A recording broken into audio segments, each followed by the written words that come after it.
That's right. It all happened right where we are standing. Heather Foster joining us. Tell me, what is going through your head? You've been through a lot. Yeah, it's been a roller coaster, truly.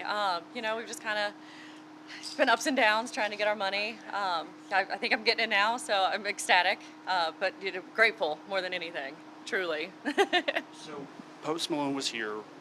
What did he order? And then walk me through what happened. Sure. So Post Malone walked through the door, went straight to the bathroom, as most people do in New Orleans, straight to the bathroom, came back and sat down, and I kind of really recognized who it was. And he ordered a couple Bud Lights. That's what he does. Bud Lights, his beer. And then they had jambalaya and our gator balls here, so it was really fun. And the tab was how much? And then what happened right after?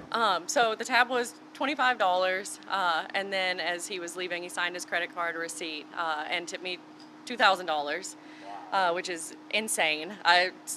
Just emotion, cried a little bit, went outside, hugged him, thanked him. Told him we appreciate him here in New Orleans. So, he was super kind. And then you got the news that it was in jeopardy. I did. We started to type in the credit card receipts at the end as we're tabbing out, and I realized I couldn't put in the full amount. I contacted Howie. He said he'd try and look at it the next day.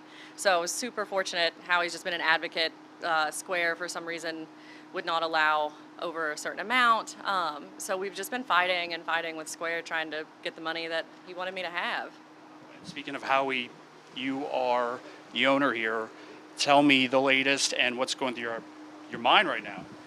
I mean, it was money left for her. It was left here for the staff, the folks that work really hard every day. There's 40,000 of them. And we're lucky that we were able to get contact with their management, with her, and get approval from Post Malone's people.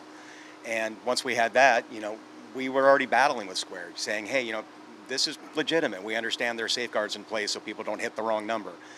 But even going through, first time they hung up on me, second time, we got somebody and we're like, hey, this guy's got 25 million followers. This is going to go viral. We're not threatening you. We're just saying, hey, this is something he wanted to have happen. It's happened. He's done in other places. And we recognize how much the money means to the people that are working really hard, especially summertime's about, right around the corner. We've been through 2 really bad summers. So we got to that second call. They tried and said there's nothing they could do. I tried again yesterday, and I spent hours and hours with Square trying to figure out somebody we could do.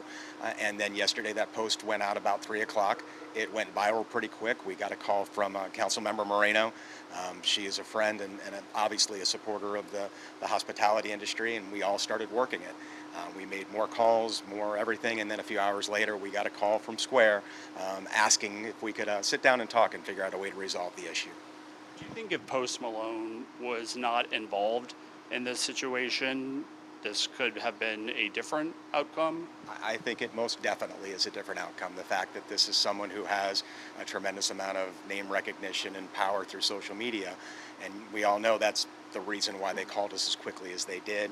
And I'm grateful that they called us an hour after that and said, hey, this money's going to come through. But it shouldn't have to be that way. And that's the conversation we're having with Square. We have somebody dedicated at Square now that, we're more than happy anybody in the industry that would, that needs help with that part of it. We now have direct contact with Square's communications team. None of that would have happened if Post Malone's not here. And I think we need to be thinking about not just what happened here with Heather, but what happened if it's somebody that didn't have those resources, that didn't have that name recognition. They have to eat it, and they shouldn't have to. What do you hope comes out of this story?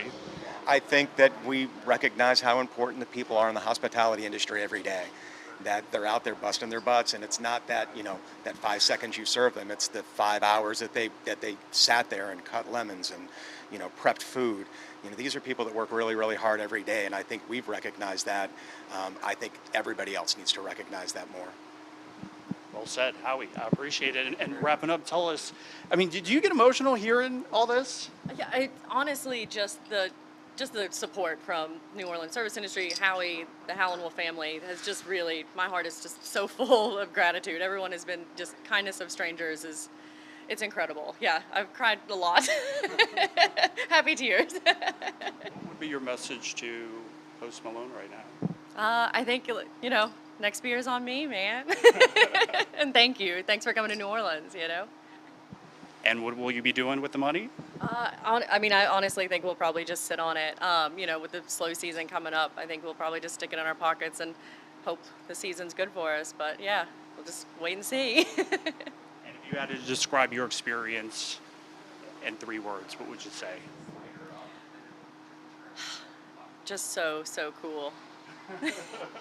So cool. Well, I can't thank you enough for your time, and I'm so happy that you're going to be getting the you. $2,000. Yeah, me too.